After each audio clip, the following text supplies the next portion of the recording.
তো আল্লাহ তাআলা আপনাকে আমাকে আমি যে আয়াতটা পড়ছি এই আয়াতের ভিতরে আল্লাহ কি বললেন?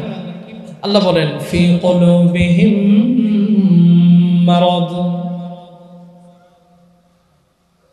ফাযাদাহুমুল্লাহু মারাদা ওয়া লাহুম আযাবুন আলীমুন বিমা কানু ইয়াকযিবুন। আল্লাহ বলেন আমি মানুষের কলবের ভিতরে একটা রোগ দিয়েছি। মানুষের কলবের ভিতরে একটা রোগ হয়। আর একাবাসীর মুসলমান একটু দিলের কান লাগাইয়া কথাগুলো শুনবেন। আল্লাহ বলেন মানুষের কলবের ভিতরে একটা রোগ হয়। এই রোগেরও একটা নাম আছে, রোগের নাম নেফাক। ও আমার আব্বা জানেনা, যুবক ভাইরা একটু দিলের কান লাগাইয়া শুনবেন। একটা মানুষের জ্বর হয়, ঠান্ডা হয়, কাশি হয়, এই রোগের যেমন চিকিৎসা আছে, মানুষের কলবের ভিতরে যে রোগটা হয় এই রোগেরও চিকিৎসা আছে না নাই? আরে দুনিয়ার মানুষরা একটু দিলের কানটা লাগাইবেন আর গভীর মনোযোগ দিয়ে বুঝবেন আমি আপনাদেরকে কি বুঝাইতে চাই। একটা মানুষের যদি রোগ হয়, যেমন জ্বর হইল, কাশি হইল, ঠান্ডা হইল, তার চিকিৎসার জন্য ফার্মেসিতে যায়, তার চিকিৎসার জন্য এলোপ্যাথিক ডাক্তার আছে, চিকিৎসার জন্য হোমিওপ্যাথিক ডাক্তার আছে, চিকিৎসার জন্য বিভিন্ন কবিরাজ আছে। ও দুনিয়ার মানুষে,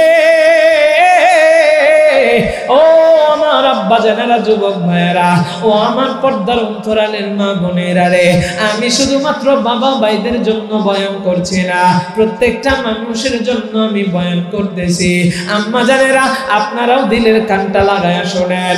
অল্প সময় বয়ান হবে, কি বুঝাইতে চাই অল্প সময়ের ভিতরে বুঝায়া শেষ করে দেব। আমার আল্লাহ তাআলা জানেন দেয় ফি কুলুবিহিম মারাদ, মানুষের কলবের ভিতরে একটা রোগ হয়। এই রোগের জন্য আপনি যদি ফার্মেসিতে যান তাইলে চিকিৎসা পাইবেন না। এই রোগের জন্য আপনি হোমিওপ্যাথিক ডাক্তারের কাছে গেলে চিকিৎসা পাইবেন না। এই রোগের জন্য একজন ডাক্তারের কাছে যাইতে হবে, সেই ডাক্তার যেই ডাক্তার কোরআন থেকে চিকিৎসা দেয়। কারণ আল্লাহ কোরআনটাকেই তো আমার আপনার জন্য ঔষধ স্বরূপ দিয়েছেন। আমার আল্লাহ তাআলা জানে দেয় وَنُنَزِّلُ مِنَ الْقُرْآنِ مَا هُوَ شِفَاءٌ وَرَحْمَةٌ لِلْمُؤْمِنِينَ।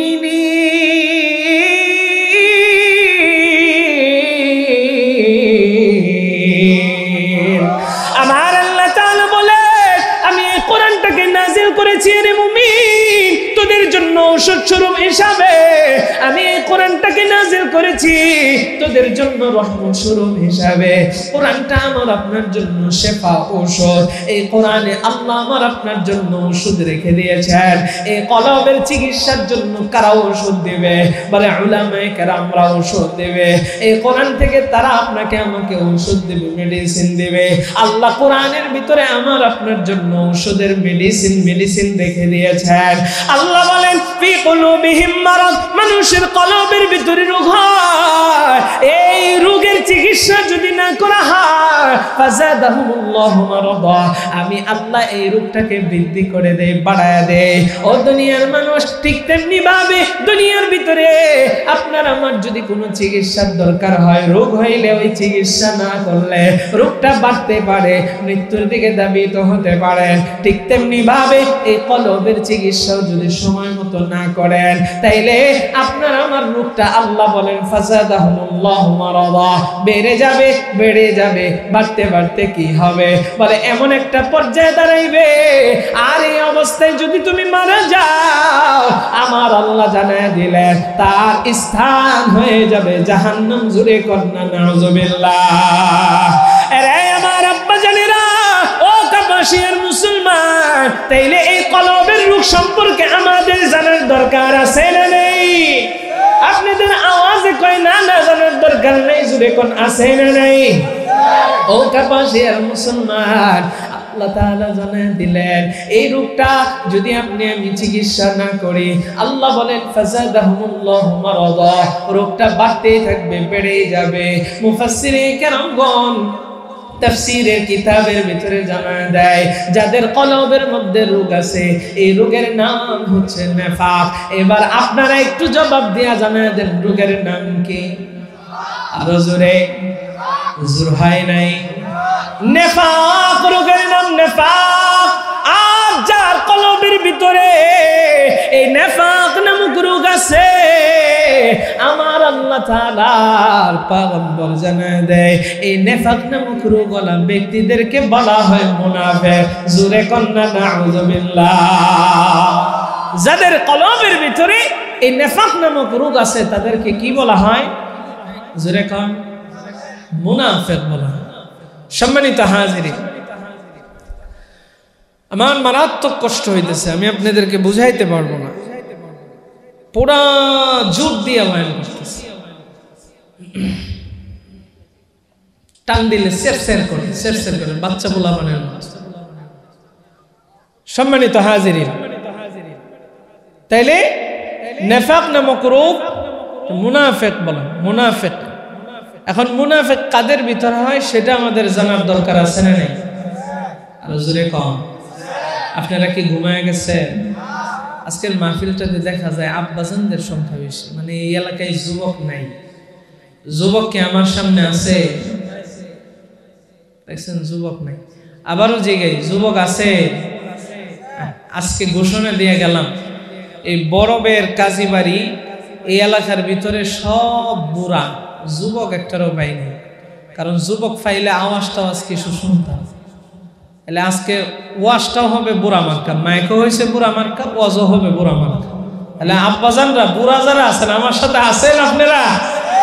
যুবকদের একটা আওয়াজ শুনতে চাই। আমার সামনে যুবক আছে? নাই নাই, যুবক আছে।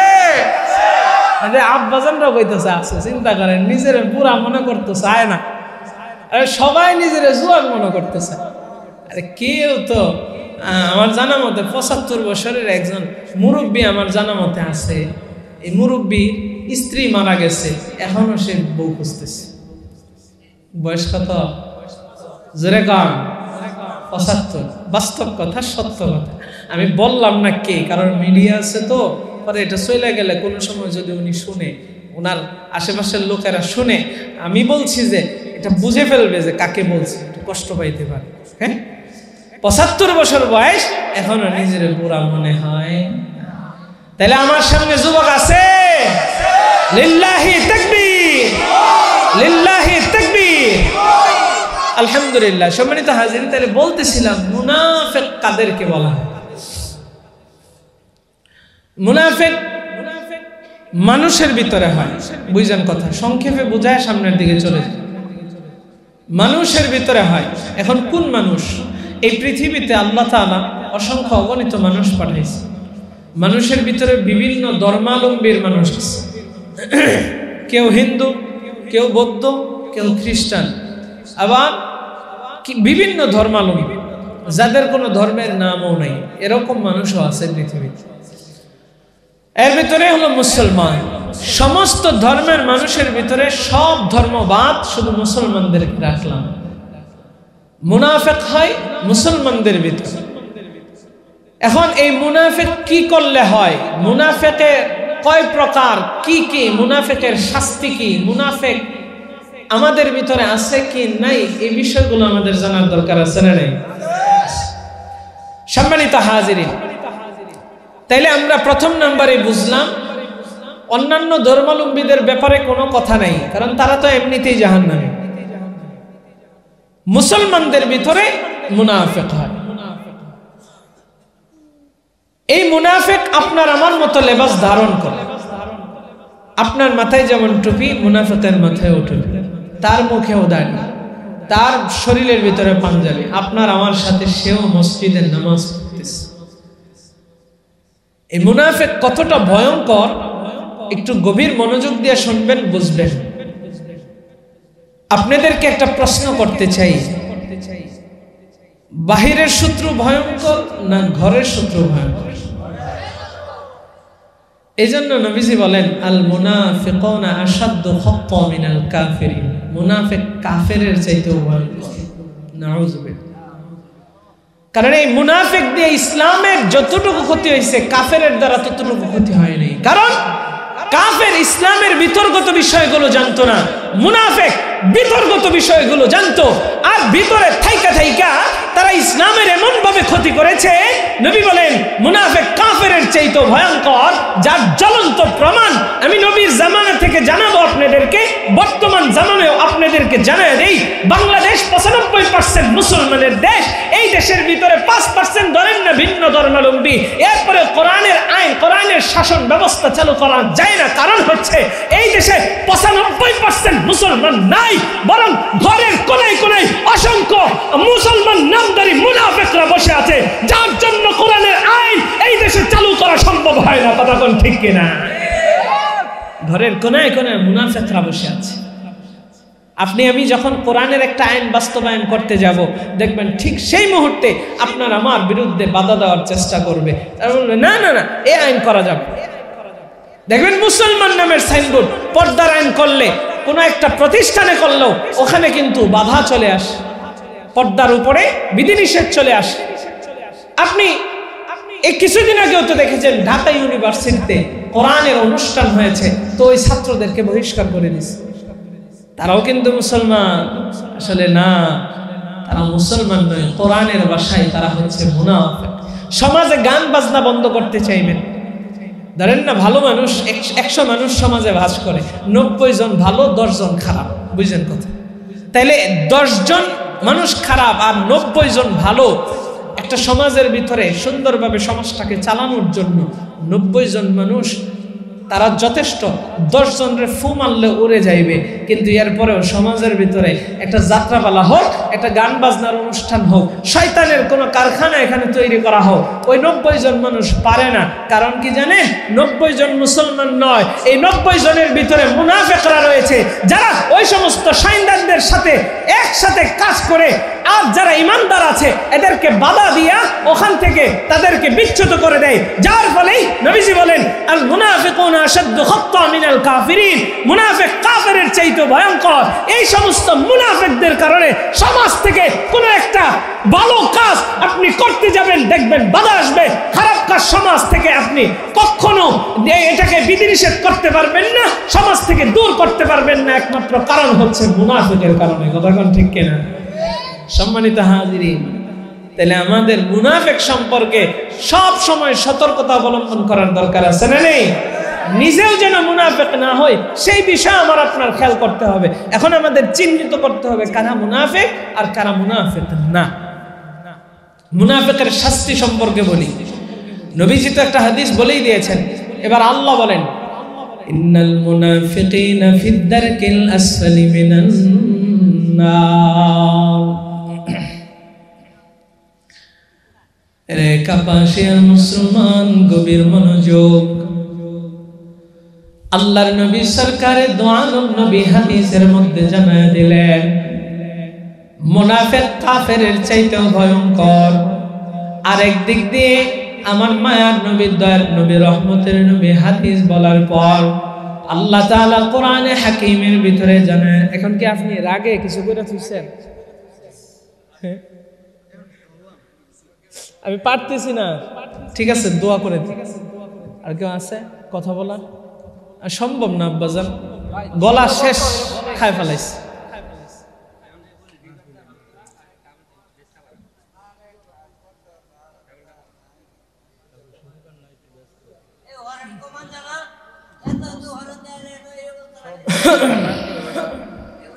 আল্লাহ আল্লাহ মাফ করো। নেটে আমার বয়ান শুনছেন কেটা কেটা? হাত তোলেন তো। নেটে নেটে মাত্র 2-3 জন শুনছেন, একটু টান টান করে তোলেন। নেটে আমার বয়ান শুনছেন কে কে? হাত তোলেন। নেটের মতো আমার বয়ান পাইতেছেন এখানে? বুঝতেছেন এখন বিষয়টা?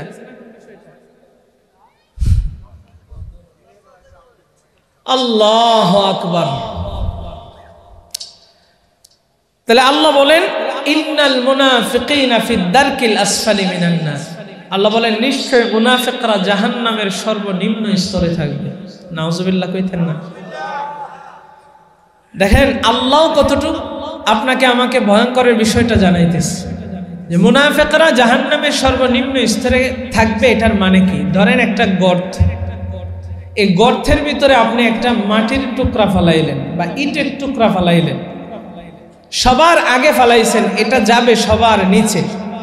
আল্লাহ বলেন ইন্নাল মুনাফিকিনা ফিদ দারকিল আসফাল, মানে নিচে, নিম্ন স্তরে, মিনান নার, জাহান্নামের নিম্ন স্তরে মুনাফিকরা থাকবে। তার মানে আল্লাহ জাহান্নাম উদ্বোধনই করবেন মুনাফিক দিয়ে। জোরে কর নাউযুবিল্লাহ।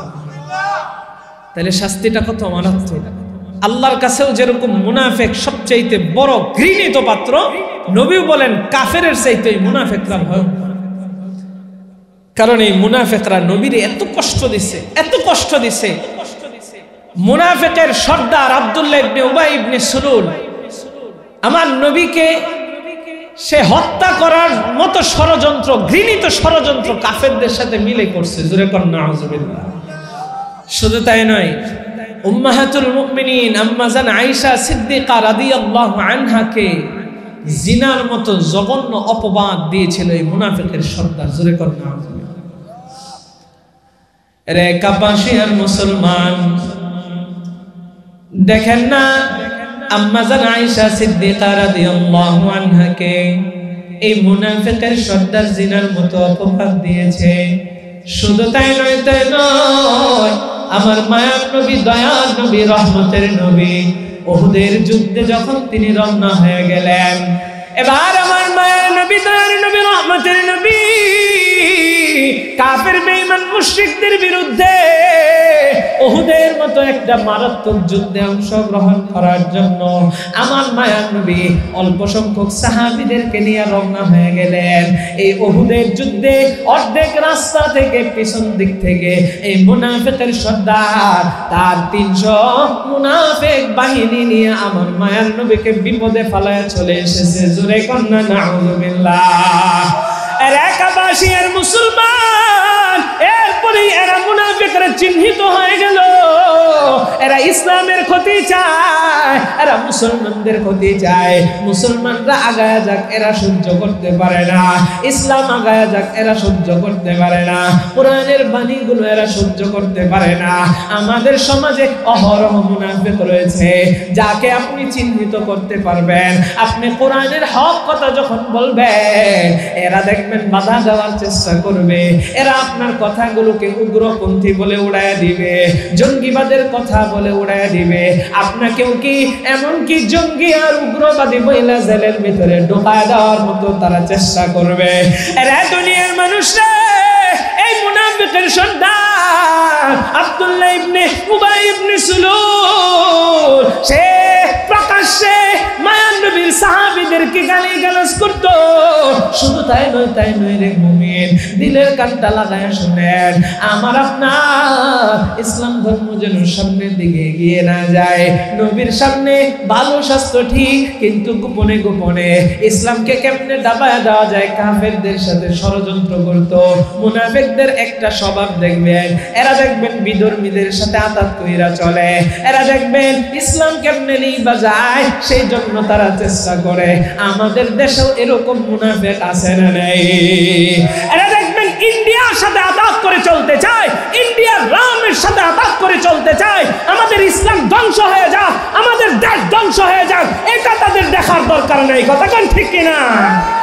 এর একাবাসীর মুসলমান, একটু দিলের কানটা লাগাইবেন। আমি আপনাদেরকে কি বুঝাইতে চাই?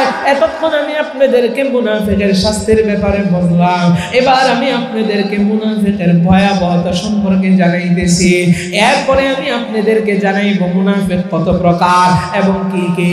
আমাদের ভিতরে মুনাফিক কিভাবে চিহ্নিত করব, এটা আপনাদেরকে জানাই দেব। তাইলে আমি আপনাদেরকে জানাইতেছিলাম, মুনাফিকরা আমার মায়ের নবীর প্রতি বিদ্বেষ রাখতো, মুনাফিকরা আল্লাহর প্রতি বিদ্বেষ রাখতো, মুনাফিকরা ইসলামের প্রতি বিদ্বেষ রাখতো। আমার মায়ের নবীর একজন কলিজার টুকরা সাহাবী, আমার মায়ের নবীর পালক পুত্র হযরত যায়েদ ইবনে হারেসা, নাম শুনছেন নি? জুলেখা যায়েদ ইবনে হারেসা রাদিয়াল্লাহু আনহু মক্কা থেকে মদিনায় হিজরত করে তিনি যাইবেন। ও দুনিয়ার মানুষ রে, হিজরতের যখন ডাক চলে এসেছে, আমার মায়ের নবী, দয়ার নবী, রহমতের নবীর উপরে হিজরত করার জন্য আল্লাহর পক্ষ থেকে যখন আদেশ চলে এসেছে, আমার মায়ের নবী হিজরত করার জন্য রওনা হয়েছেন। সাহাবীদেরকে আদেশ দিয়ে দিয়েছেন যে যেইভাবে সুযোগ পায় হিজরত করে চলে যাবে। যায়েদ ইবনে হারেসা রাদিয়াল্লাহু আনহু তিনি যখন হিজরত করার জন্য রওনা হবেন, তখন তার সফর সঙ্গী কেউ না।